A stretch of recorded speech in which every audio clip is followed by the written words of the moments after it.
evening, everyone.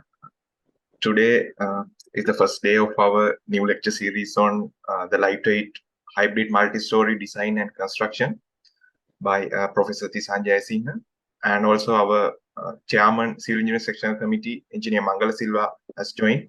I would like to invite him to do a welcome. Thank you. Thank you very much, Engineer Banduka. Is Professor Jayasinghe in now? Sir, Yes, can you hear me? Yes, I'm in. Okay, sir. Actually, thank you very much, sir. Actually, dear participants and dear members, I would like to warmly welcome all of you on behalf of Civil Engineering Sectional Committee for this lecture series of Professor Jayasinghe. Actually, I would say that I don't think that I need to give an introduction about Professor Jayasinghe because he did a lot of lectures. I'm sure most of you are the students of him. Actually, I consider this as a great honor for me to do this welcome speech because he was my research supervisor when I'm doing my BSc in University of Maratua as well as when I'm doing my master's. So I worked with him more than 20 years.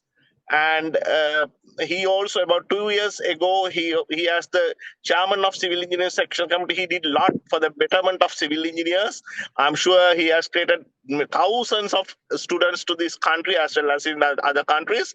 So I believe, and also I want to mention one important thing this time under the guidance of Professor Tishan Jayasinghe and his assistants, Civil Engineering Sectional Committee of IESL created the stall for the techno this year, and we could won the gold award. So there we exhibit the rammed earth techniques and methods explained to us by Professor Jayasinghe. So we could achieve that gold award, I believe that is after 10 years. So with that statement, I would like to invite Engineer Professor Jayasinghe to do this lecture series. It's over to you, sir. Thank you. Okay, thank you, Mangala. Now you can see there are many tables and so on. And so what we do is I'll give you a very brief introduction about Eurocodes and why it all happened. If you look at the history, right? If you look at the history of these Eurocodes goes back to Second World War. So after the Second World War, if you look at the history from 1940, there was a war. We call it First World War, and over 500,000 people were killed in that one, 14 to 1980. So Germany was defeated, and again Germany came back as a force, and we had another war. So after the Second World War, the world learned that these wars are not going to help anybody. So the Civil Engineering Sectional Committee, lecture number 1,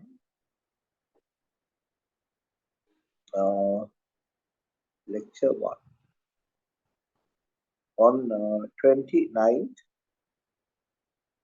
November 2020. So I'm numbering all the pages so that we can share the notes later. So after 1945, by 1950, 51, they were actually looking at the possibility of having better cooperation rather than having wars. So with that, there was a peace treaty. And this peace treaty finally led to something called European Union. So in the European Union, you get Germany, France, and then Austria. So there are so many countries. And England also joined them later. Then, so they wanted to, although this started as a peace treaty, then it went on to an economic treaty.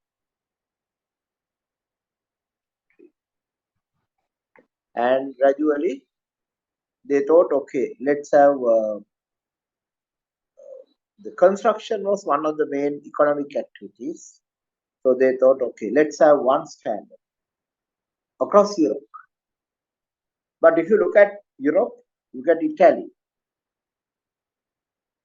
What is Italy is a country subjected to earthquakes.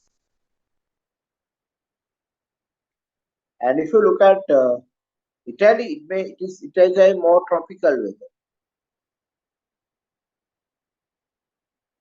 Whereas Germany, no earthquakes, but it's cold weather.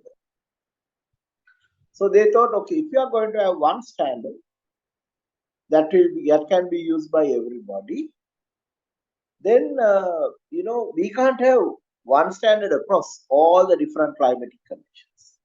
So you get so they thought, okay, let's have one code, and we'll allow nationally determined parameters, nationally determined. That means, they can differ from the generally proposed parameter in the Euro. So with that, we got something called national annexures. And you will find that, as when a code is developed, there can be many parameters. And so basically, Eurocode had its own values, but when it comes to a particular country, you can have preferred values not for all the parameters, but for selected parameters. So Eurocode spells it out, saying that these are the recommended values, but you can use the values given in the national annexure. So if you look at Sri Lanka, historically, we remain as a colony of UK, England. So we also use British standards for quality assurance, quality controlling, and design. So if you look at quality assurance, quality controlling is also based on BS codes. All the testing was based on BS codes. So we were very happy about it. But have you ever thought why BS codes are so applicable to Sri Lanka? So if you look at England has 3 to 4 months of summer. What is the temperature range? Now the temperature can change between 20 degrees to 30 degrees. In Sri Lanka, throughout the year, the temperature can vary between 20 and 34. So you can see if you have a certain standard applicable to England, which is a temperate country, temperate climatic conditions, not cold climatic conditions. So we can actually use those standards pretty well. We can use those standards pretty well in Sri Lanka as well. So if you look at Eurocodes, they have 36 codes altogether. So you can see, if you want to be a very good designer, you should know all these 36 codes. And, when these Eurocodes came into action after 2010, because all the British code standards to cease operational in 2010, a very good initiative was taken by Sri Lanka Standards Institute, and Engineer Mangala Silva also participated as the representative of ISL. And they have already completed few national annexures. So basically, they have looked at the British national annexures very carefully and done only minor changes, and kept most of it without changing because they are actually applicable to Sri Lanka.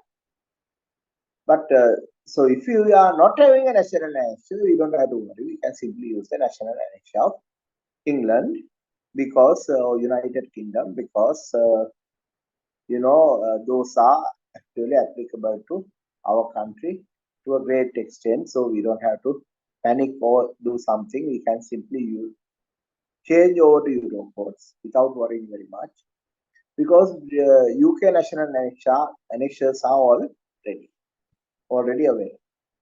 So that's how it goes.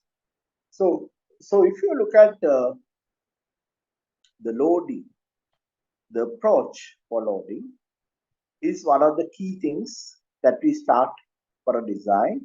To start a design, we must know loading. Not only loading, we must know how to generate critical conditions, critical combinations.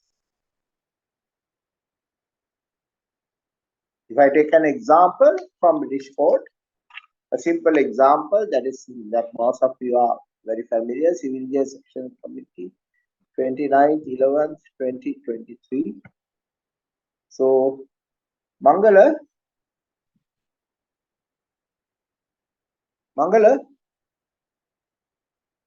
Yes, can you hear me? Yes, I can hear you. Today we have participation exceeding 200. Is that right? Yes, 211. 211. Yes. Good. Right. So basically, if you look at a beam, let's take a simple beam. Take a simple beam. So in the British Code, we say, okay, we must have GK. That is the dead load. Then we say, okay, you can have imposed load, QK. And we can have QK in different ways. That means these two have QK, or we can have QK. What is the effect? Effect is we are having a bending moment diagram that goes like this here, and we have a bending moment diagram that goes like this here, or we can have a bending moment diagram that does that, and here also we can have a bending moment diagram that does that. So we can have different diagrams. So to get the most critical combination on a beam, we say, okay, let's go for pattern load.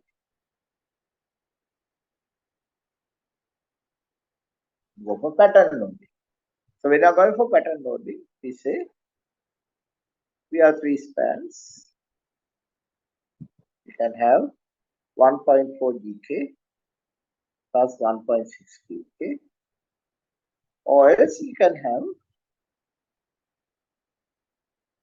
two other patterns where you have 1.4 GK plus 1.6 GK, and this is 1.0 GK, or else we can say this one 1.0 GK, 1.0 GK, and here you get 1.4 GK plus 1.6 GK. So we can have pattern 1, pattern 2, pattern 3, and if you look at the bending moment diagrams, so we'll have a beam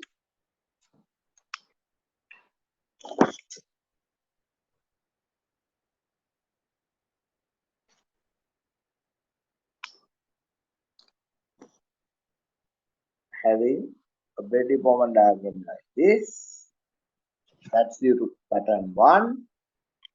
Then due to pattern 2, which is this one, pattern 2 is this one, we can have a bending moment diagram that does this and going that way, or else we can have a third pattern, this pattern 3. You can see the pattern 3, we can have something like this. right? Giving an envelope. And once we have the envelope, we say, okay, now we have an envelope and we are going to make use of the envelope, not the diagram. Not the diagram. We are going to say, we are going to make use of the envelope. So similarly, corresponding to this, for shear also, we will end up with an envelope, right? For shear also, we will get an envelope, but for the time being, we will concentrate more on the flexion, right? So now we see, right? Okay, so we have to go for an envelope like this, and what we do is we use the most critical values. For example, we use this value, we use this value, we use this value, and here you can see we are using those two keys. And so that's how we go about in British code. Then let's look at now that is all subjected only to the vertical loads. Then let's look at a structure.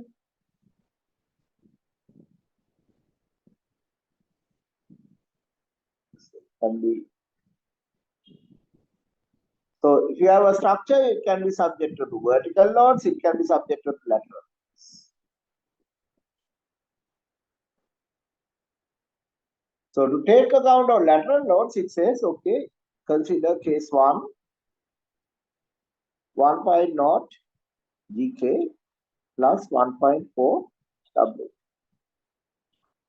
Case 2 says, look at 1.4 GK plus 1.4 W. So that means we are considering the full wing. Case 3 is saying all acting together.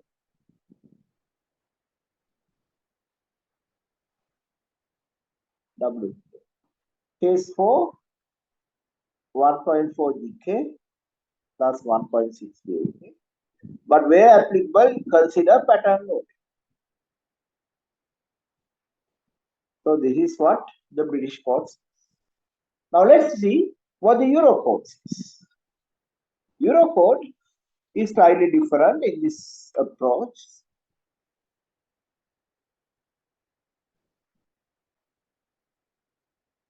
So this is what the British code says. Case 1, case 2, case 3, case 4. And for case 4, it says consider pattern loading as well where applicable. Consider pattern loading as well where applicable. Right. So it is it's clear. But now let's look at Europe. Now I'm looking at Europe. So it talks about the dominant effect and other effects. So let's have a quick look at how it goes by sharing the screen. So if you look at the structure, we can have so many different actions and combinations of actions. Due to self-weight, ties and floor coverings, weight of partitions, loads, weight of fixtures, plumbing, weight of fixed furniture. So those are the vertical actions. Those are the permanent actions. Variable actions, weight of furniture, people, wind loads, snow loads, direct actions, thermal effects, differential settlement. Those are variable actions. So when you look at loads, what we do is we multiply the basic loads by appropriate partial factor gamma f, and to get the characteristic loads. When more than one live load or variable action is present, the secondary live load may be reduced by the application of combination factor 5. See table 3.4. And the basic load combination for a typical building becomes, so you can see gamma G for the dead loads, gamma Q for the imposed loads. And this is a primary one. So the secondary one, you get another phi naught factor. So what it means is, I'll stop sharing. What it says is, okay, it's fine. We have the structure. Now we are talking about all types of loading. What it says is, okay, right, you can have GK. What is the factor? 1.35. Instead of 1.4, you have 1.3. Plus QK, dominant. Then you can have 1.5. But when these two are dominant, you can't have wind load also dominant. So you have WK. For WK, the factor is 1.5. But you have to consider it as multiplied by 0.5 times. So the combination will be 1.35 GK plus 1.5 QK plus 0.75 W. Whereas in British code, we have 1.4 GK plus 1.2 QK plus 1.2 W. Now you are having this one, but at the same time, you can say WK can come this way, QK can go that way, then you can have 1.35 GK plus 1.5 WK plus 0.7 times 1.5 QK. So you will end up with 1.35 GK plus 1.5 WK plus 1.05 QK. So you can see the combinations. So instead of this one single case in British code, now you are going to get a number of cases. 1.35 GK plus 1.5 UK plus 0.75 WK as one. The other one is 1.35 GK plus 1.5 WK plus 1.05 QK. Instead of this 1.2, 1.2, 1.2, here now we are getting 1.35, 1.5 and 1.6. So this is the main difference in the load patterns that you see with Eurocode and BS. BS codes is very straightforward, but you will see in Eurocode also it's very straightforward. Only thing is there are factors because you can't have wind load and live load all acting together with maximum. You can have either the impulse load acting maximum or wind load acting maximum, but both cannot be maximum at a given time. And in British code, it was taken into account by reducing the partial factor of safety for all up to 1.2. But in Eurocode, we do the same thing in a slightly different, but in a more logical manner. Is that clear, Mangala? It's clear, sir. It's clear, right? Yes, Very sir. clear, right? Now we look at it in more detail by looking at the note. Now we look at the note. In the chat, we says you all please join. Okay, right. Okay. That's for that study materials, sir. Yeah, study material. Right. So I'm going to share the screen now. Right. Now you can see GK, QK, QK, and QKI. So you can have number of things combined, but for each one, so you can say sigma, but you have a phi naught factor. So let's see what is this phi naught factor.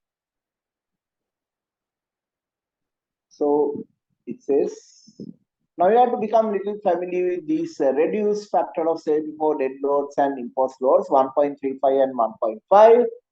And earth and water that can generally consider their permanent actions and factored accordingly.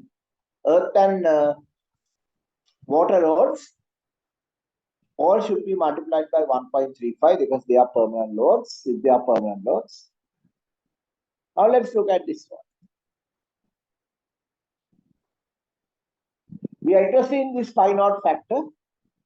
Except for storage areas, generally the pi naught factor is 0.5.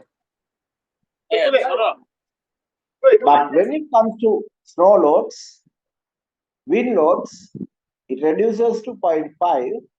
And when you are looking at temperature effects, you have to use 0.6. Then you look at why you are having some other factors, phi1 and phi2. When you are using the Eurocode, at certain places, you will find it uses phi1 and phi2 factors as well. Whenever you see phi1 and phi2 factors, you must come back to this table and have a look. You must come back to this table and have a look. I can actually share this note with all of you, and I will send it to Engineer Mangal, and he will make some arrangement to share it with all the participants. Is that okay, Mangal? Sir, I think Engineer Mangala left for now. I am Bandhuka. Yeah. So I'll send it to Bandhuka. Bandhuka can coordinate it. Sure, sir. Okay. Oh, right. I will share. Okay. So basically, I will send this note, and traffic area vehicles, traffic area 30 kilonewtons, vehicle to 160 kilonewton. That means 3 tons to 16 ton area vehicles, roofs, snow loads above at high altitudes, and snow loads and wind loads. So there are so many factors, but let's not worry about this phi1 and phi2 for the time being. Whenever we come across those in equations, we'll look at what is meant by phi1 and phi2. But generally, we should know what is meant by phi naught to use Eurocode. And then it also says unfavorable and favorable facts should be used so as to produce a most onerous condition. Generally, permanent actions from single load source may be multiplied by the unfavorable or favorable fact. For example, all actions originating from the self-weight of the structure may be considered as coming from one source. And there is no requirement to consider different factors on different sources. Exception of these are overall where overall equilibrium is being checked. So let's have a quick look. What is meant by this particular situation? And these are all from EC1.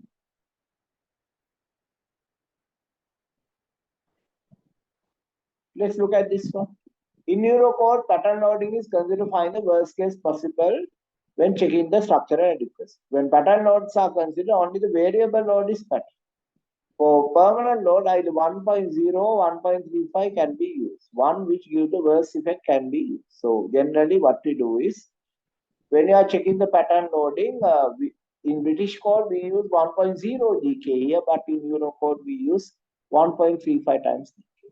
We don't, because in the British code we use 1.4 when it is fully loaded for GK, 1.0 GK when it is 0. When it is only the die load is only the dead load is available, we use 1.0 GK. But in Eurocode, here you can see we are using 1.35 GK. Minimum load is also 1.35 GK. It doesn't change.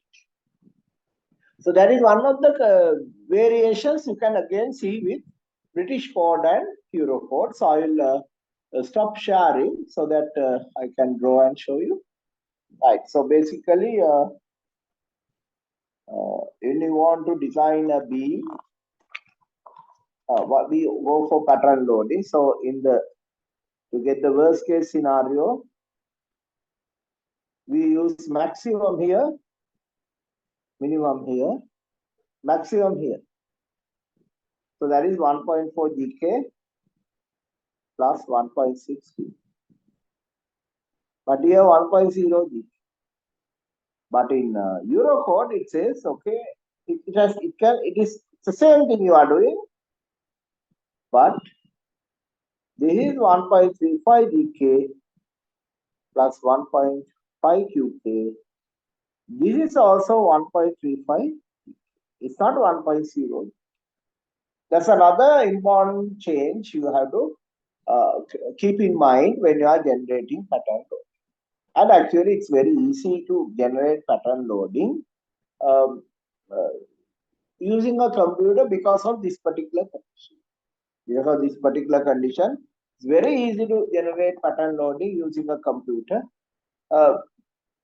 because we are using the same parameter for the dead load. It can be either 1.0 GK throughout, but because you are using 1.35 GK plus 1.5 QK here also you have to use 1.35 GK. So that's how it goes. So we use 1.35 GK, but not 1.0 GK as we have done in British codes. Banduk, is that clear? Yes, sir. That is clear. That's clear. So that has to be kept in mind. So this Civil Engineering Sectional Committee, page number 7, and the date is 29/11/2023.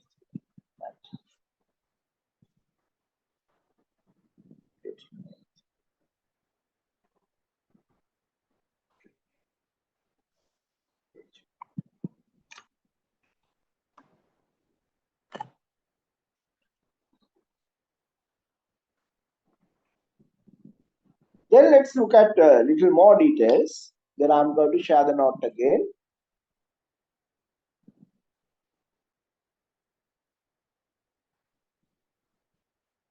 Now we are looking at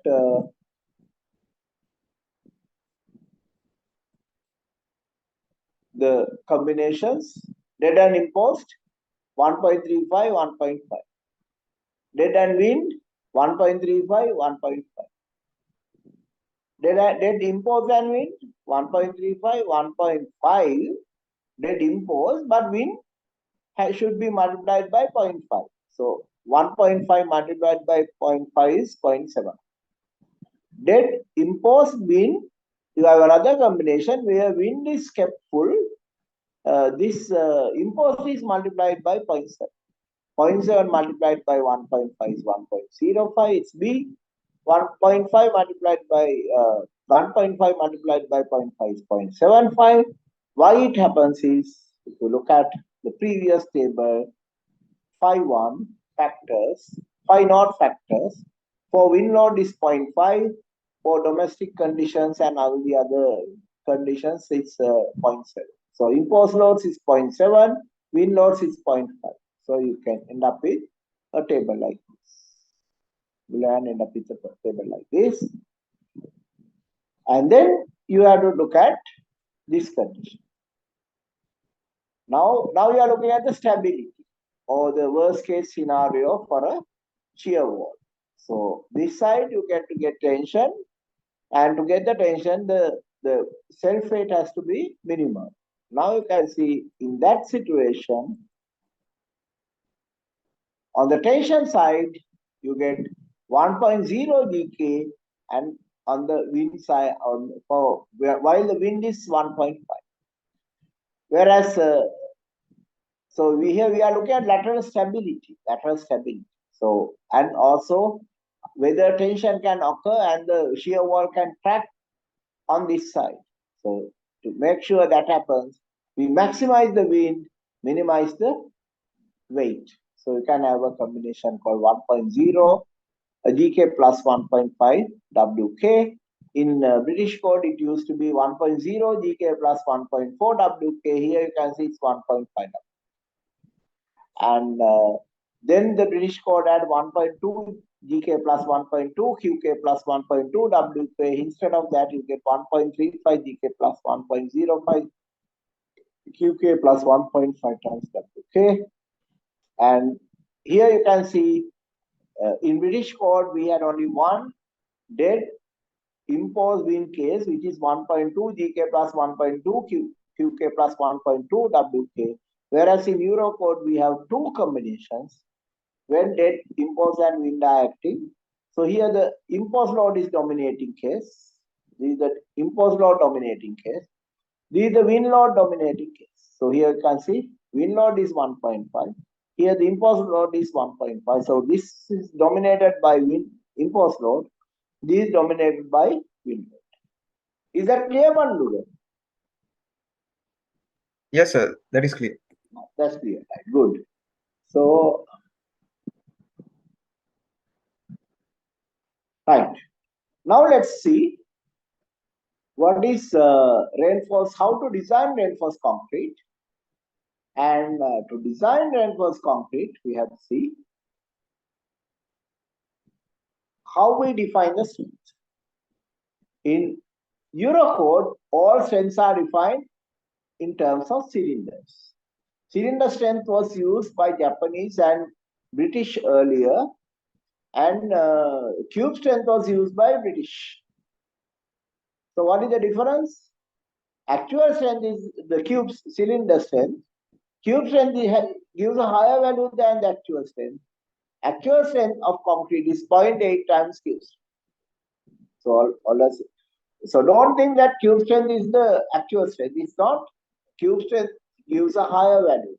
Then you have to ask the question, why? So what is the reason? What is the reason for cylinder strength to be actual, cube strength to be an overestimate? And we know the size of the cube is 150 by 150. Whereas the height of this is 300. And when you are testing, we place the cube between two thick steel plates. And these two steel plates, what happens when you apply a load this way? You get something called nu times sigma. Nu is the Poisson's ratio. That is the theory that we have learned, I think even in advanced level, as far as I can remember. Anyway, in the university you learn it. So what happens? When the cube tries to break, these places are restrained. So because of that, the cube strength is higher than the actual strength. So this gives the actual strength, this gives a higher strength. So we have to always keep in mind, the cylinder strength is not the actual strength. The actual strength is only 80% of the cylinder strength. Is that clear? You have to be very clear about that, right? So cylinder strength is the actual strength, whereas cube strength gives a higher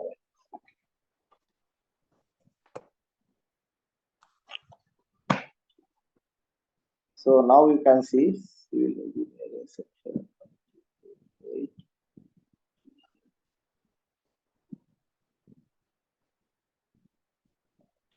now let's look at, let's share the note again.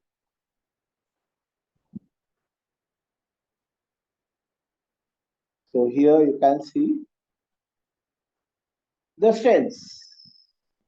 When the FCK means cylinder strength, FCK cube means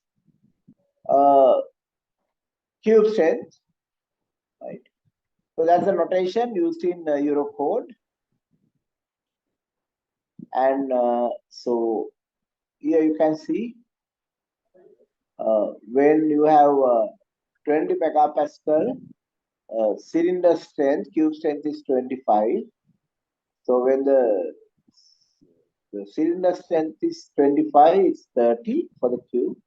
So we say we have C 25 30 concrete, C 30 37 concrete, C 35 45 concrete, C 40 45 concrete, C 45 55 concrete, or C 50 60 concrete. Now you will ask why I have not included the table beyond 60.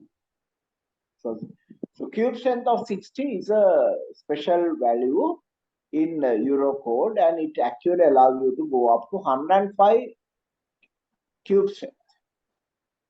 But the equations that you use are generally valid up to 60 megapascal, but if you are going to use concrete beyond that point, concrete stronger than 60, then you have to have different parameters for the design equations. You cannot use the normal design equations if you are using anything beyond 60 megapascal. So that's why I have included only up to 60. Why? 60 megapascal cube strength. What is your perception? Is it a strong concrete or a weak concrete? 60 megapascal is a very strong concrete. So if you are going beyond that, you have to keep in mind there can be some adjustments needed for the design equations.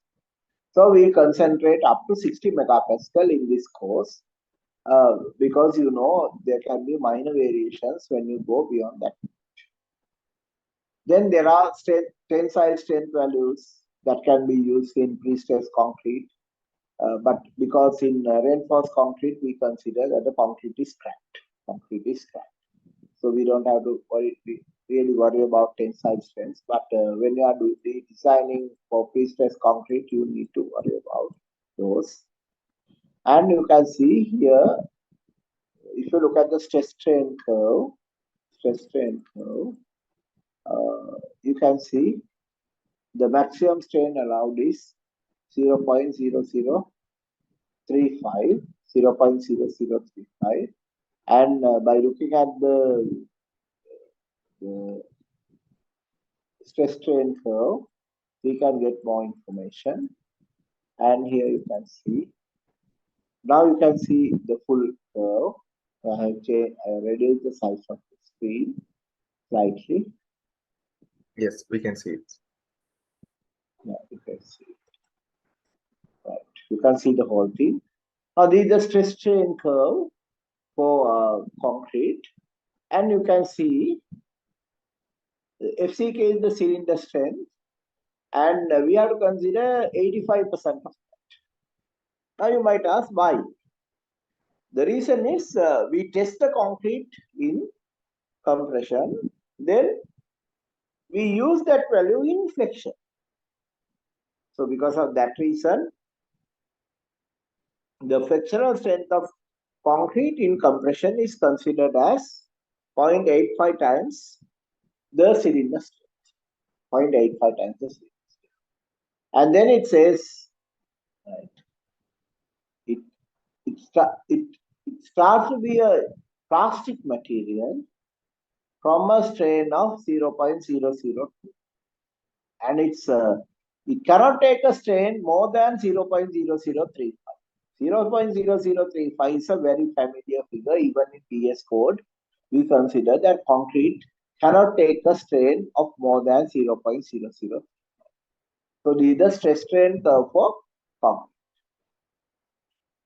And then if you look at the strength of concrete, we get the flexural strength of concrete as 0.85 FCK. And if you want to know the stress that you can allow in concrete, we have to divide it by a partial factor of safety. And the partial factor of safety that we use is 1.5. Now, can somebody tell me why it's 1.5? It is 1.5 because we are supposed to cure concrete once we place it. But many people do not pay enough attention to cure concrete. So what happens? We can't use 0.85 SCK because we might be overestimating the actual strength of concrete in the structure. So to allow for that, we use a high factor of safety, not because we are making bad concrete, but because we cure adequately. We don't we do not cure it adequately.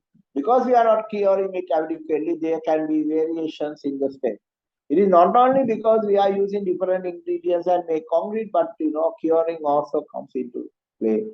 So curing is very important, and we must cure concrete. In this point, data allows for the long-term effect, the difference between cylinder crushing strength and concrete and bending strength. Value 1.5 is used for partial factor, safety factor for concrete, for the strength of gamma C. And you can see up to C50-60 concrete, we can use 0.0035, but beyond that, it will be less. Then let's look at steel.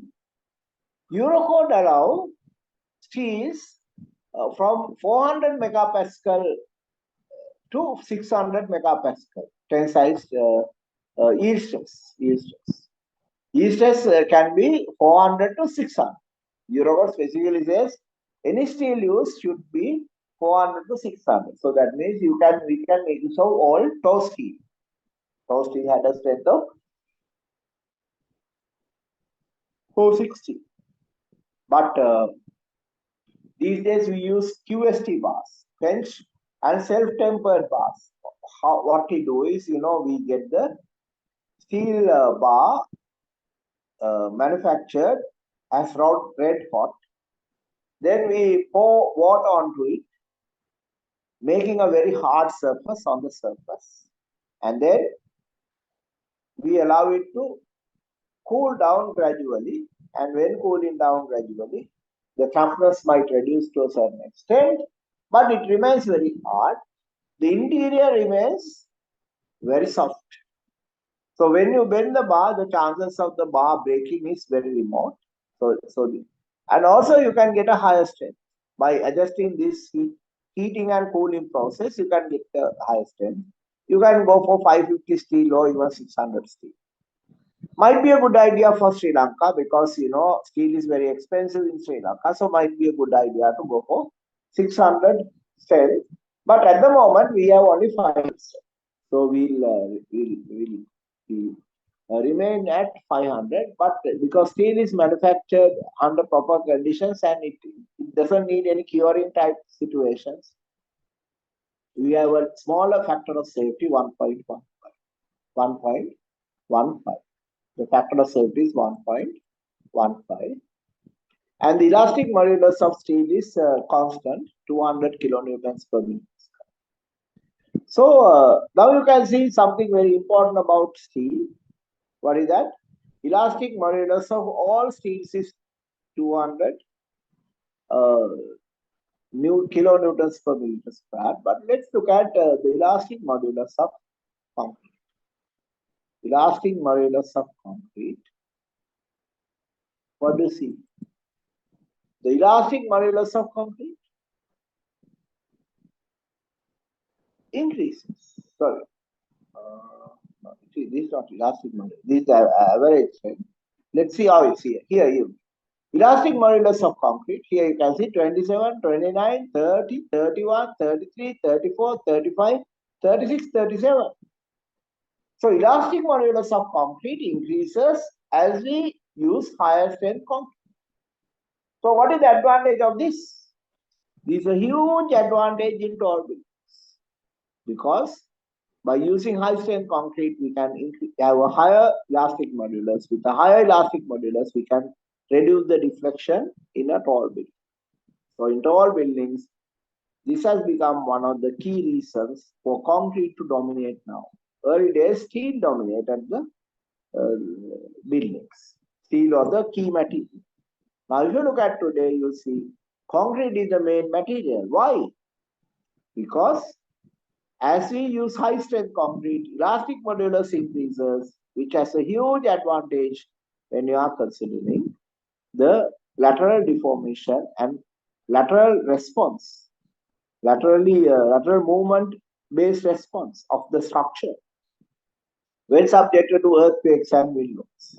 So there's a huge advantage. So that's why in all the tall buildings that are coming up, like including the 1 kilometer tall Kingdom Tower in Saudi Arabia, Burj Khalifa, all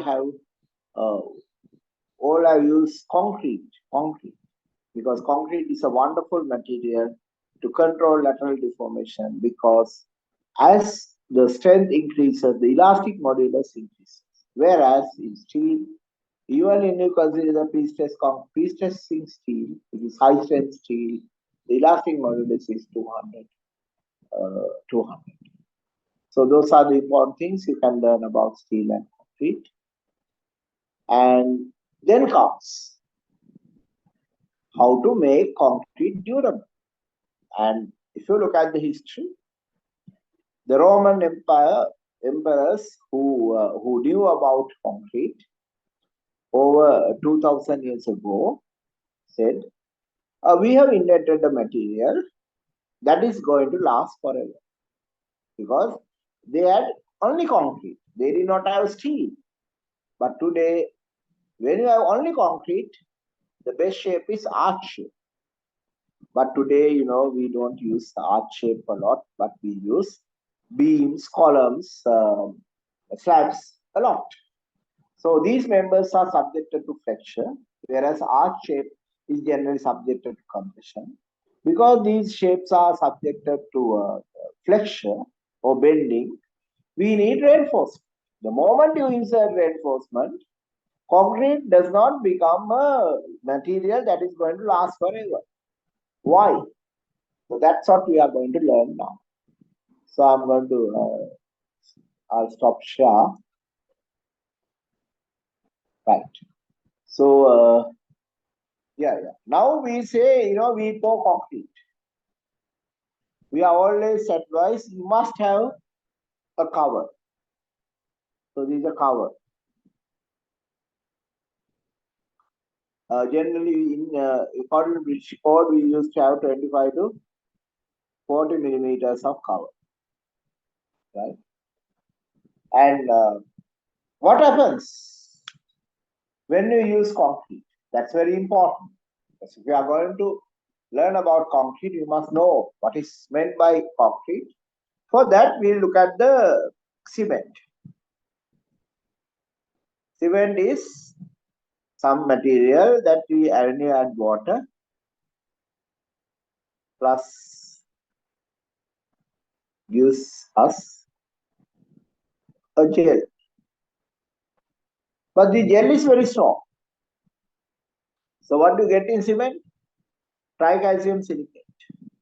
What is the importance? It's active only for short period, 1 to 14 days. We get dicalcium silicate.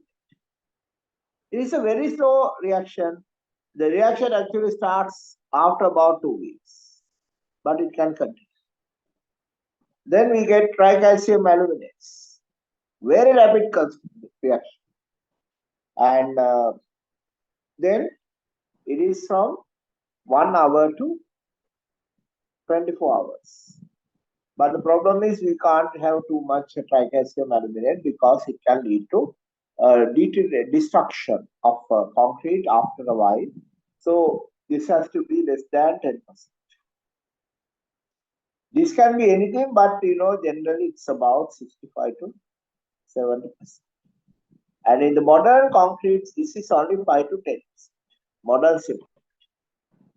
And then you can get tetracalcium aluminoferrites, and that is an impurity that you cannot prevent when you manufacture cement. So what is the reaction?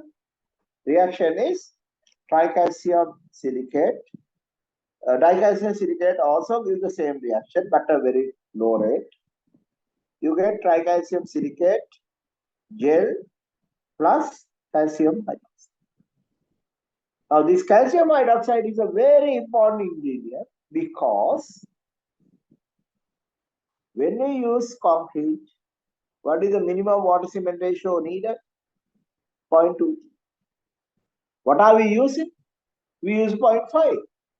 So what will happen? All this extra water. Extra water will be evaporated.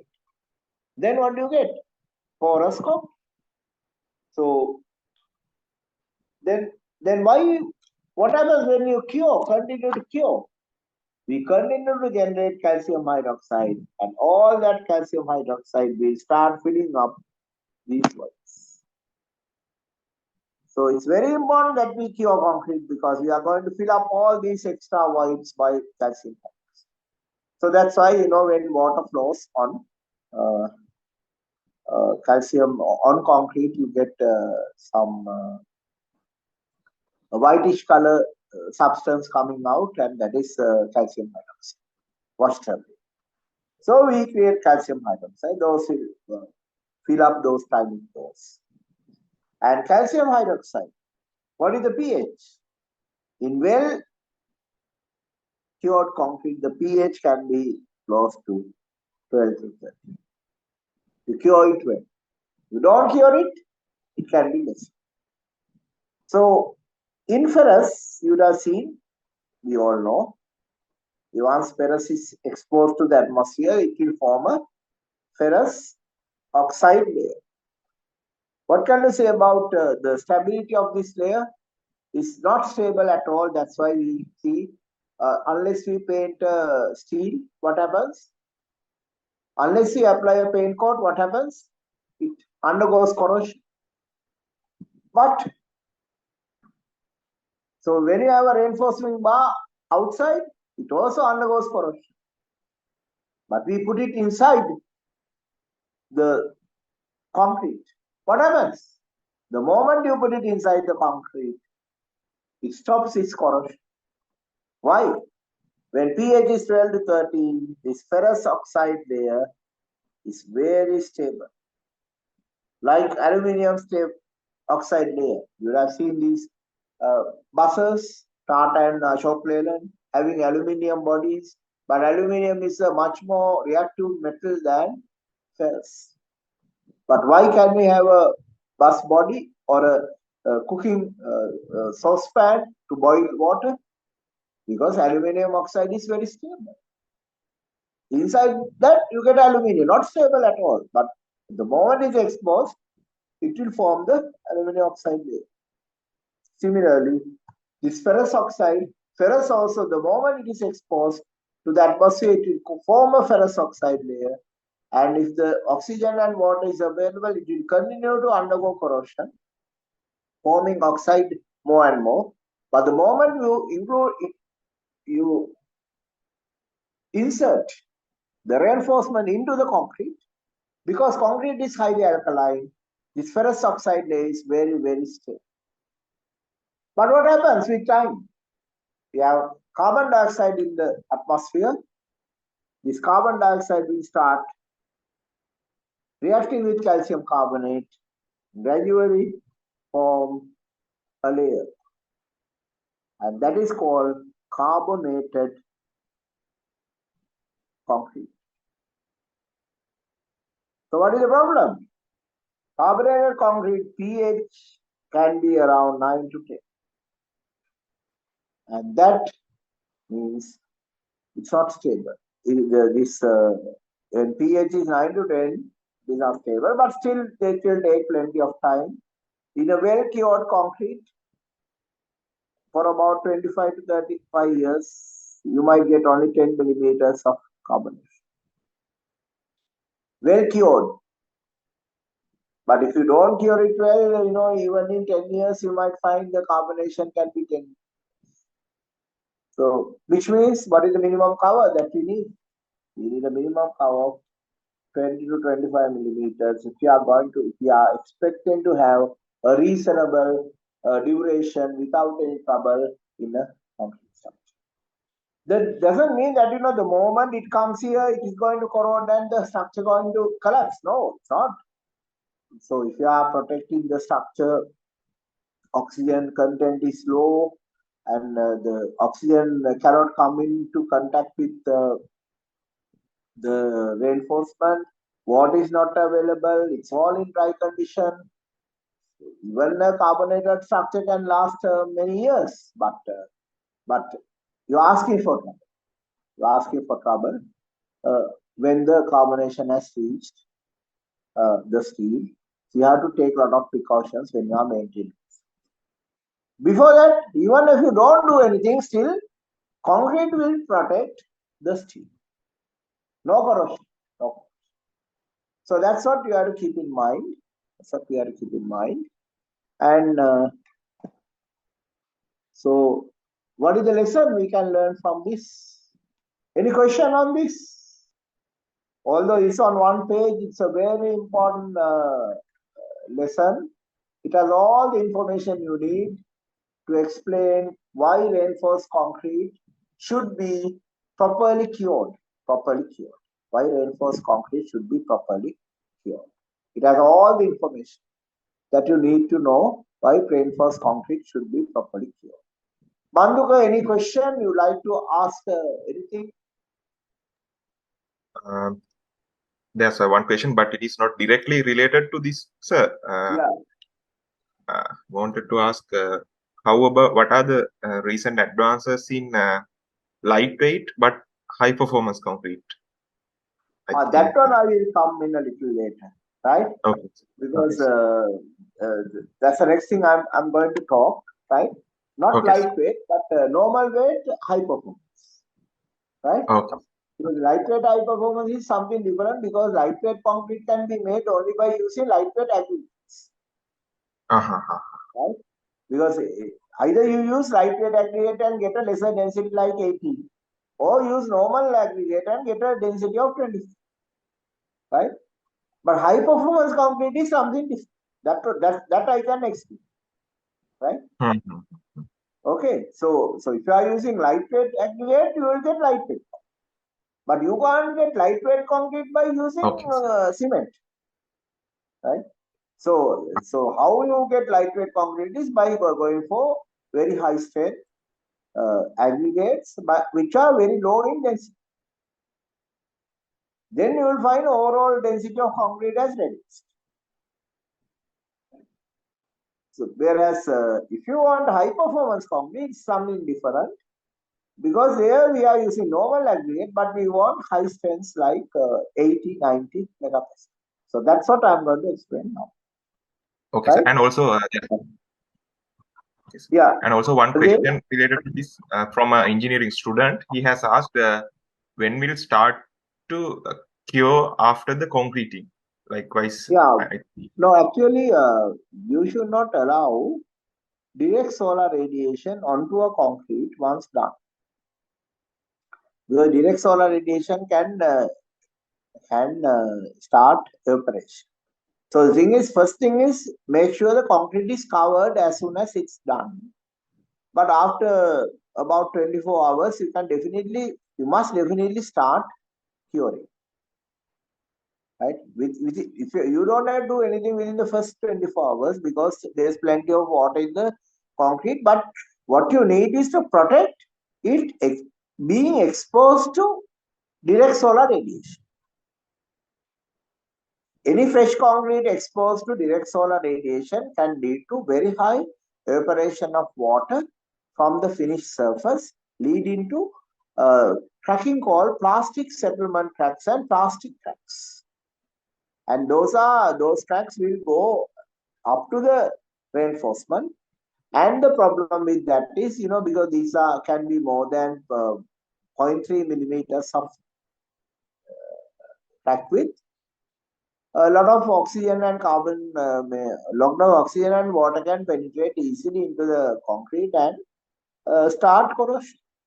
So what is bad is exposing a freshly cast concrete to direct sunlight or wind that will lead to high evaporation rate from the surface soil. That must be prevented. But you can start curing after 24 hours. There's no problem with that. Is that clear? Yeah, that is clear, sir. But in practically, how can we prevent from exposing to direct sunlight in a construction?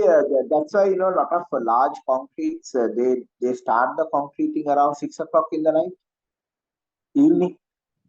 By starting the concreting around 6 o'clock in the evening, you can prevent most of these problems. So in our tropical climatic conditions, large concrete should be done after 6 o'clock.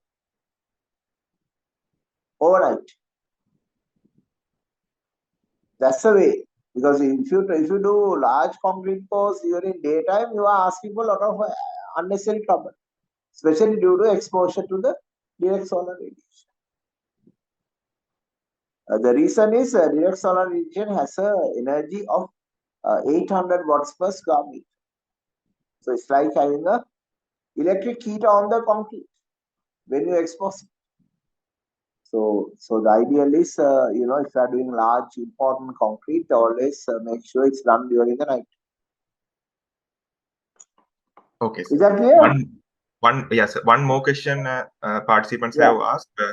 They have asked whether how to use curing compounds or membranes? Actually, curing compounds are ideal for cold climates. In our warm tropical climates, direct solar radiation, under the direct solar radiation, the chances of these compounds working properly is very remote. So in Sri Lankan conditions, I always prefer water cure because we have a very high tropical, we have a tropical situation where the solar radiation intensities are very high, so the concrete can heat up and sometimes these curing compounds might not work. But water curing will definitely work. Is that clear? Yeah, clear, sir. Clear, sir. Yeah. Okay, right. So, because curing compounds are very good when the outside temperatures are low and the solar radiation intensities are low. Then the concrete is kept cool and no chance for evaporation of water. Whereas our conditions are very harsh because water evaporates. The moment the sun comes out, water evaporates. So water curing is the best in Sri Lanka. Right, now I'm going to talk about how to get concretes with higher strength. So that, now first we'll see, let's say we want C2530 concrete. Now what is C2530 concrete? That is cube strength, cylinder strength. This is cube strength. So what is the mix for a 30 megapascal concrete? So what do you get in a mix? Cement, sand, aggregate, water. And on this side you get wet density. You get wet density. Cement, sand, aggregate, water, and wet density. Cement, how much? 30 into 10 plus 50. 350. What is the water content? Whatever the concrete is 200. What is the wet density? 2500. When these numbers are fixed, if sand is X and Y to X ratio is generally between 1.9 from 1.5. Why do we need this lower limit? If you don't have a lower limit, you will find there's a lot of sand in the concrete, but no aggregates. Why do you need this one? Here you will find a lot of aggregates and no sand, no mortar. So this has to vary between this. And we'll assume that we are using this value. So the mix is 350, 200, 2500. So 2500 minus 200 minus 350, 1950. So we can say X plus 1.5 times X is equal to 1950. This X, Y, X, so Y O X is 1.5, so Y is 1.5X. X is 1950 divided by 2.5. And the value is, what is the value, Bandhuka? 1950 divided by 2.5? 780. Yeah, 780. Okay, so we get 780 multiplied by 1.5.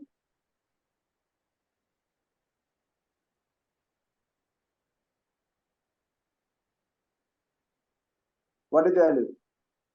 1170. 1170. Right. So you get 350 cement, 780 sand, 1170 aggregate, 200 water, giving a wet density of 2500. So these are mix without admixture. But we know these days we like to use admixture. Why? Why we like to use admixture is admixture can help us to reduce water content. How an admixture works? Admixtures can disperse the cement particles well, and when the cement particles are dispersed, they can act as a lubricant. So with a lesser amount of water, you can get a higher work. So let's say now we have decided to go with an admixture. So we use 160. It's all that. At the moment you are using admixture, we know in concrete, who is our friend? Cement. Who is our enemy? Water. Now you reduce the enemy. then you can reduce the flint gas. Reduce it to 380. So now we have knocked off 30 here, 40 here, 70 kilograms. So that 70 should come from here. So we might get 805 and whatever the corresponding value here. What is the corresponding value? 2500 minus 320 minus 160 comes to 2020 minus 805. So you get 1250. Is that right? 2500 minus 320 minus 160 minus 805 is equal to 1215. Is that right? Yeah, 1215. Yeah. So this is a new mix. Now let's say you have decided, okay, now I'm little concerned about this thermal effects. Like when you add water to cement, what happens? You get a reaction where the temperature rises. When the temperature is more than 70 degrees, we can get this tricalcium aluminate reaction occurring in the reverse direction, and it will lead to tricalcium aluminate in the original form inside concrete.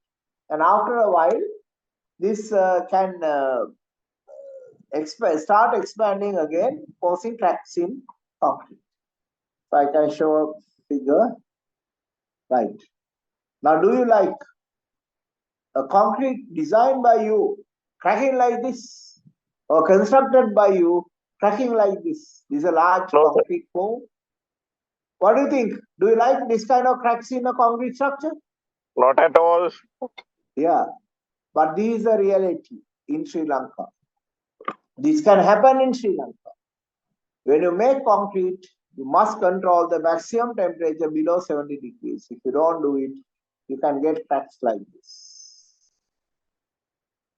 So according to my knowledge, it has happened in Sri Lanka, no? This is in a photograph taken in Sri Lanka, if my memory is correct. This is Southern Highway. Southern Highway pile caps. A pile cap in Southern Highway bridges from Kurunduga Atamba to Mathura. This happened in Sri Lanka. Okay? Not everything. So the important thing is you must control the temperature below. Unitary formation involves controlling the maximum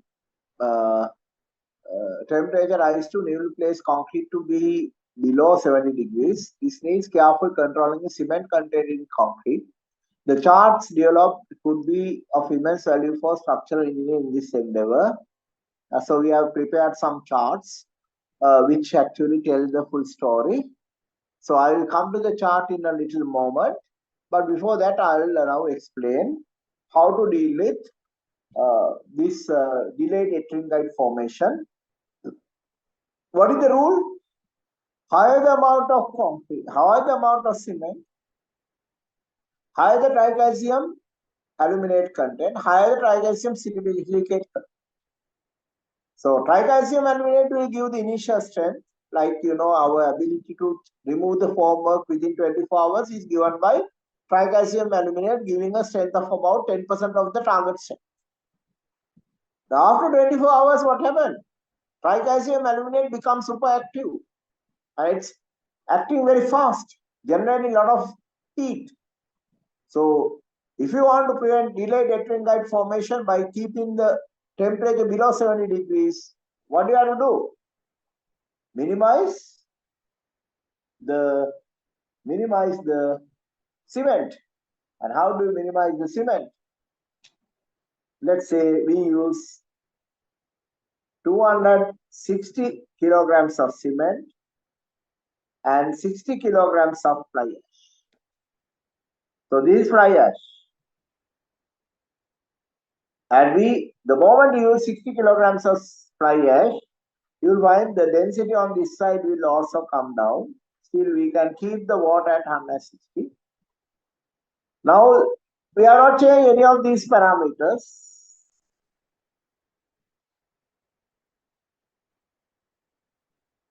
800, 1200. Why? The weight density has reduced by about 20 kilograms per meter cube because fly ash has a lower density than cement. So now we use 60 kilograms of fly ash of lower density. Now the final weight density also has reduced slightly. But this is not lightweight concrete, this is normal weight concrete. But how much cement available? 260. And fly ash reaction is not going to start immediately. How the fly ash reaction starts? Fly ash is a pozzolanic material, which means fly ash is going to react with the calcium hydroxide that we generate. Plus fly ash will give tricalcium silicate gel. So gel is given. What happens? Concrete will now go in a different path. Now you can say, if you look at the textbook, what the textbook says, if you are expecting the final 28 days strength as 1, these 28 days, in 7 days, we get 2/3 of strength. We get 2/3 of strength, right? These is what the textbook say. Now what happens today? And the textbook curve was done when tricalcium silicate was limited to 50%, dicalcium silicate was 25%. Now today, what do you get? You get about 65 to 70% of this, 60 to 65% of this, only 5 to 10% of this. What happens? Now the reaction goes in a different curve. It reaches 7 days strength 28 days very fast, but it does not increase the strength very much. It goes in a curve like this. So that's why we say, if you can cure concrete for 7 days these days, it is sufficient. You don't have to cure it for 1 month. But the moment you add fly ash, what happens?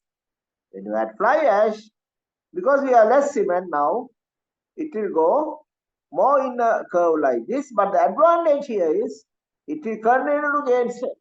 It will continue to gain strength. Why? This reaction is going to happen beyond 28 days. So it will continue to gain strength. So what is better? Using fly ash or without using fly ash? Using fly ash is good, and the percentage can be 10% to 25%. The percentage can be 10% to 25%. So today we can buy cements blended with fly ash from leading manufacturers, and most of the cements have some amount of fly ash. On the other hand, we can buy Portland cement and mix it at the site. And if you look at Portland cement, we pay 40 rupees per kilogram. And fly ash, you will spend only about 10 to 15 rupees per kilogram. So you can reduce the cost of concrete by adding fly ash at site, where you pay the same amount for Portland cement. You don't buy blended cements, you buy Portland cement and mix fly ash, then you can reduce the cost of concrete. On the other hand, you are not concerned about the cost, you are concerned about the ease. How easily you can make concrete. You might not buy, you will buy a blended cement with 15% fly ash. Then automatically you are adding fly ash to the concrete and reducing the rate of reaction. And with a lesser rate of reaction, you have lesser chance of forming delayed ettringite formation. Is that clear, Bandhuga? Mangala, is that clear? Yes, sir. Yes, it's very clear. We look into all this problem in Sri Lanka, and we thought, okay, let's give a tool to the design engineers when they are doing the design. So the tool is this. So here you can see, you can read this paper, you can download it by typing MTR Jayasinghe DEF under the Google search. You can directly download the paper. And anyway, I will send a copy to Engineer Bandukha. Okay, let's look at this chart. What it says is,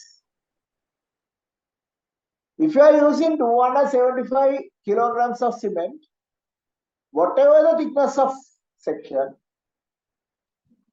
the temperature will remain less than 70 degrees. So this is the peak temperature. This on this side section thickness. We are using no fly ash, and the placing temperature is 30. So you can see, whatever the thickness, the maximum, even 3 meter thickness, the temperature remains less than 70 degrees when you use 275 cement. But the moment you go up to 300 cement, what happens? Temperature exceeds 70, so anything beyond 1.5, 1.2 meters is in danger of cracking, forming DF. So how can we prevent this situation? Okay, so what we do is, we use 275 cement, but we like to have about 350 cement. So what are we going to do with the remaining cement?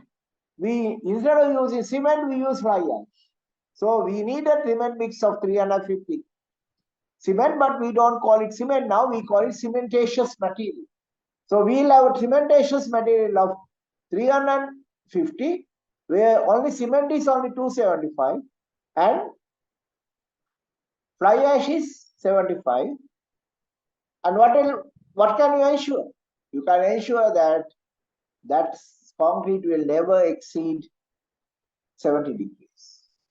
On the other hand, let's say we have to use 300 kilograms of cement, and we are using 75 kilograms of fly ash,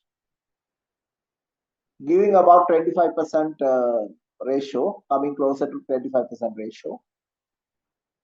But you can see now the temperature is going to be about 73 degrees, 74 degrees. The pore is very large. Temperature is 73, 74. What are you going to do? You are going to reduce the placing temperature. Placing temperature is 32. What we can do is we can reduce the placing temperature. How are we going to do that? We are going to wet the aggregates the day before, so that water will evaporate by taking all the energy in aggregates. And we'll use 60% water and 40% flaky ice when you are mixing. So we do everything that we start cool. When you start cool, you might find that the placing temperature can be dropped to about 26 degrees. Because we have used we have removed all the energy in the aggregates. So they are all cool, no energy in it. And we are using flaky ice, 40%. Then you get a cool concrete, and the placing temperature can be 26. So placing temperature is 26. If the placing temperature is 26, what is the maximum temperature? It will be below 70, because without cooling at 32 degree placing temperature is going to be around 74. And we reduce the placing temperature to 26. What will happen to the final temperature? Final temperature will be 68. So by looking at this chart, you can decide what you are going to do. But my advice is, if you are having a large pore, it is because you have not optimized the design. If you have not optimized the design, what are you going to do? Don't use high strength concrete. Well, high strength concrete needs high amount of cement. High amount of cement means you are asking for trouble. So if you are not optimized the structure, you have a large pile cap, use 30 megapascal. Don't use 40. Why? Because pile cap we are not optimized. We are using strut and tie method that I will explain later day. And it is not optimized structure. Why do you want high strength concrete in a structure that is not optimized? So the lesson that you can learn is, don't use high strength concrete just because it is allowed. Because you have to look at the practical aspects, especially with respect to Sri Lanka, where the placing temperatures can be around 30 degrees, 32. And so we are asking for trouble, and people learned it hard way in Southern Highway. We had to do a lot of rectification, and we were directly involved. So after that only we thought, okay, let's help the design engineers by producing a set of charts. But just by looking at this chart, you can decide what to do, how much maximum cement you can use, and whether you have to cool the concrete before placing. Everything is given in one chart. Very valuable information. Is that clear, Bandhuga? Yes, sir. It's very clear. Very clear. So this chart is very valuable. I mean, with one chart, you can tell the whole story. But if you look at the paper, we have, produced charts for different amounts of fly ash as well. But it's all additional information. But the most important chart is this one. By looking at this chart, you can, as a design engineer, you can decide, you can make many important decisions, including the maximum grade of concrete that you are going to use, because now you know how to make the mixed proportion easily. Within few minutes, you can decide, okay, I'm going for 40 megapascal concrete, how much cement I have to use. If I'm using that cement, how to achieve that concrete by cooling the ingredients like aggregates. On the other hand, you decide, okay, I'm going to have a problem when I'm going to construct. So because of that reason, I will settle for 30 megapascal, because anyway, using strut and tie method, I can design with 30 megapascal. So likewise, you have to take important decisions, informed decisions. And so with that, I would like to conclude. Any questions, Manduka, Mangala, or any others? There were several questions. Yeah. So I'll stop sharing. One question I will ask. One participant has raised. Okay, sir, that's it. Yeah, what is that? Chat. Where's the chat? Chat. Yes. Chat is empty. Oh no, there are 26. Yeah, at the end, I think there are a few questions. Yeah, can you tell the question? Okay, sir. Okay, I will tell, sir. Sir, this is the question. As you said, sir, C3S has increased compared with past. Will this affect shrinkage properties of the concrete? No, actually, this is because of the demands of the industry. So what happens is, when you have higher tricalcium silicate content, it will not have a major impact on shrinkage, because what happens is, anyway, when the water is evaporating, concrete will shrink a lot. But when the tricalcium aluminate reaction occurs, tricalcium aluminate has a bigger volume than the original volume. So tricalcium aluminate will give bigger volume. Shrink, concrete is shrinking due to evaporation of water. So it will be compensated in the first 24 hours to a great extent. After that, what you get is a shrinkage, and higher the strength concrete has, lesser the shrinkage. So having tricalcium silicate higher content is not a big problem when it comes to shrinkage. Okay, sir. Higher the strength of concrete, lesser the creep, lesser the shrinkage. Okay, sir. Okay. And several have asked these questions. How about controlling the temperature gradient between the core and the surface? I think when gradient between core and the surface. Talk about it, but I don't really worry about it, because on what basis you are talking about the core temperature and but most important thing is reduce the core temperature, right? Because the control, the temperature gradient is a big topic, but we have very little control of it. So what you have to do is, if you are worried about it, add 8 millimeter bars, extra bars between your main bars, because lesser the space, lesser the track width. So this concrete gradient is something that we cannot control easily. But it's far easier to control the core temperature, right? Because you do a big concrete, right? And that night we have a big downpour. The temperature in our, so when there's a heavy rain, temperature can drop to 25 easily. Now, outside temperature drop suddenly. I mean, how are you going to control it? No way. So if you are worried about it, add an additional 8 millimeter layer on the surface, right? And all these 8 millimeter bars will reduce the bar spacing to a great extent the moment bar spacing is controlled, and we have extra reinforcement on it, and nothing will happen to the concrete. Okay. Okay, sir. So basically, sir is suggesting to address this concrete gradient is something that we are talking where we have no way of controlling. So in engineering, we must always talk about things that we have control. Otherwise, we must come up with alternative ways of controlling the impact. So the alternative way of controlling the impact is actually adding some extra 8 millimeter bars, because they are for per ton we get 440 bars, so we can easily add 8 millimeter bars in between the main bars. The moment the bar spacing is reduced, there is no way the concrete can crack. Right? Is that clear? Okay. Yeah, that's right? So the most important thing is reducing the maximum core temperature. That means we have to address that issue in the mix design core stage. temperature problem is addressed by adding fly ash and keeping the cement content low. Okay, sir.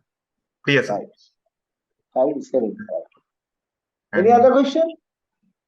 I think one has asked, sir, according to the Eurocode, can you clarify how concrete exposure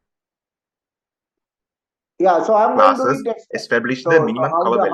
How to find the cover condition? How to find the cover for a concrete? I'll cover next time. Okay, that's fine, sir. Next week, right? So I have one more question on this strength. You said we are replacing the cement content with fly ash. How it is going to impact the strength? No, actually, it's not going to impact the strength. You will get the same strength over a longer period of time. So instead of getting 28 days strength in 7 days, you will get the 28 days strength in 20 days. That's the only thing. Okay, let's say we are going to we are dealing with the construction of a typical floor construction. So let's say we need to remove the formwork within 3 days or within 5 days. So in that case, what is your opinion on this fly ash concrete? In that case, because you are talking about a normal concrete where the thickness is 300 less than 300 millimeters, there is no way you can get DF in that. Because if you look at the chart, you can see when the thickness is 300 millimeters. You can see when the thickness is 300 millimeters, right? Whatever, I mean, even if you are using 350, this 275, 300, 350, 375. Even when you are using 375 cement, still the temperature is less than 70. So you have no problem. So don't use fly ash. In that case, use cement. And do the concrete, so you get high strength, very high strength gain over a very short period, and you can remove the sharpness. Thank you. Yeah, thank you very much.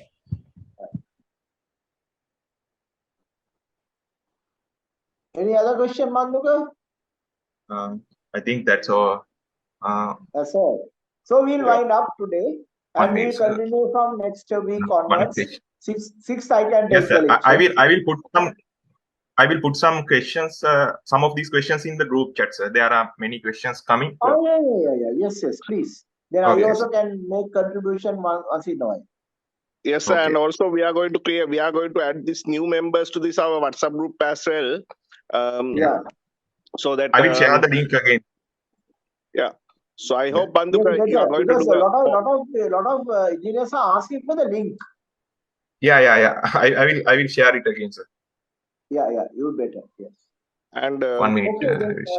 Banduka, I think Professor Banduka will do the formal vote of thanks on this first day. Right? Banduka, please do it. Yeah. Okay. Actually, we are grateful to Professor Tisan Jayasinghe, because actually when he was the chairman in Civil Engineering Sectional Committee 2 years back, he himself started this lecture series starting from tall buildings, and then continued the lecture series of structural design of highway bridges under the chairmanship of engineer Mrs. Kamala Gunawardena last year. And this year also, the Civil Engineering Sectional Committee Chairman, Engineer Mangala Silva, Professor, is continuing this lecture series. Actually, these lecture series have make a trend in the sectional committees and as well as ISL, because most of the participants are engaging with our activities because of conducting this lecture series. So we are very thankful for Professor Tisan Jayasinghe for setting up this trend, and also this is a great service for the engineering community of Sri Lanka as well, because this is uplifting the knowledge of local engineers. That is a very valuable thing. So thanks again, Professor Tisan Jayasinghe, sir, for your valuable commitment. Thank you, contribution for this. And also for the participants, I will wait for a while. I couldn't find the link again. I will share in 2 minutes and again the link for the WhatsApp group. In that group, actually, we will share the study materials, all the study materials, lecture series, and also the recordings. We are publishing these recordings in ISL YouTube channel, ISL Media, and also in Civil Engineering Sectional Committee channels. So we will share those details with you. Thank you very much, everyone. And Engineer Mangala Silva, do you have anything to add? No, actually, I have to say thank you very much to our Professor Jayasinghe. Thank you very much, sir. Actually, you are a great, great strength to our sectional committee. Thank you very much. Thank you. Good night. Hey, good night. Okay. Good night, everyone. For those who are waiting for the link, wait for a while. I will put it in the chat. Yeah. Okay.